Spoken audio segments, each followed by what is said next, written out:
কাঁচা আম বছরের সব সময়ে পাওয়া যায় না, কিন্তু যদি এমন একটা উপায় থাকে যাতে মাসের পর মাস আম সংরক্ষণ করেও স্বাদ আর টেক্সচার ঠিক রাখা যায়, আর সবচেয়ে মজার ব্যাপার হলো এতে কোনো ভিনেগারও লাগবে না।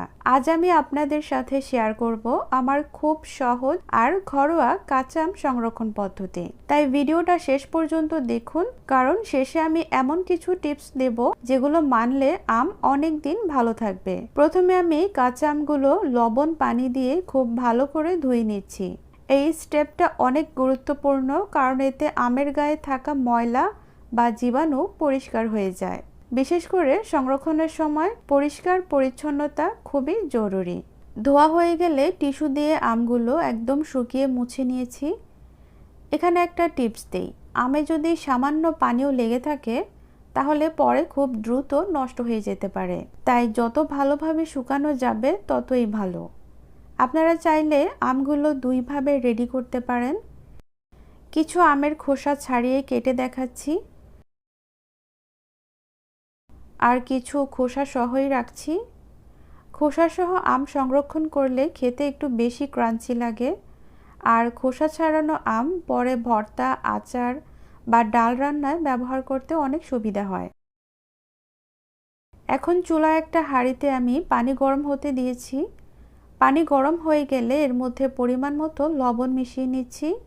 লবণ এখানে খুবই গুরুত্বপূর্ণ ভূমিকা রাখে, কারণ এটা প্রাকৃতিকভাবেই খাবার সংরক্ষণে সাহায্য করে।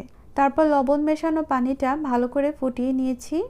পানি ভালোভাবে ফুটানো হলে সেটা আরও নিরাপদ হয় এবং সংরক্ষণের জন্য ভালো কাজ করে। এখন খুব গুরুত্বপূর্ণ একটা বিষয়, এই পানিটা একদমই ঠান্ডা করে নিতে হবে। গরম বা হালকা গরম পানি কখনোই আমের মধ্যে দেয়া যাবে না, এতে আম নরম হয়ে যেতে পারে এবং সেই সুন্দর ক্রাঞ্চিটা নষ্ট হয়ে যায়। এদিকে আমি আগে থেকে একটা কাচের বয়াম ধুয়ে পরিষ্কার করে শুকিয়ে রেখেছি। এখানে একটা টিপস, প্লাস্টিকের চেয়ে কাচের বয়াম ব্যবহার করলে সংরক্ষণ অনেক ভালো হয় এবং স্বাদও ঠিক থাকে।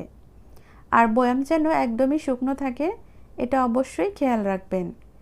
এরপর কেটে রাখা আমগুলো বয়ামের মধ্যে দিয়ে দিচ্ছি। এখন ঠান্ডা করে রাখা লবণ পানি বয়ামে ঢেলে দেব। খেয়াল রাখতে হবে সব আম যেন পুরোপুরি পানির নিচে ডুবে থাকে। কোনো অংশ উপরে থাকলে সেখান থেকে নষ্ট হওয়ার সম্ভাবনা থাকে। আরেকটা ছোট্ট টিপস, সবসময় শুকনো ও পরিষ্কার চামচ ব্যবহার করে আম বের করবেন।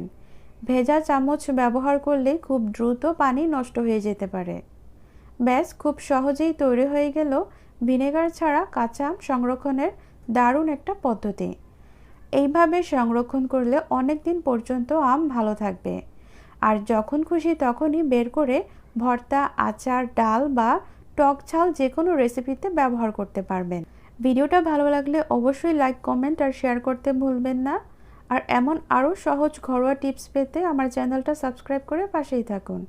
তাহলে আজকের মতো বিদায় নিচ্ছি। সবাই ভালো থাকবেন, সুস্থ থাকবেন। আল্লাহ হাফেজ।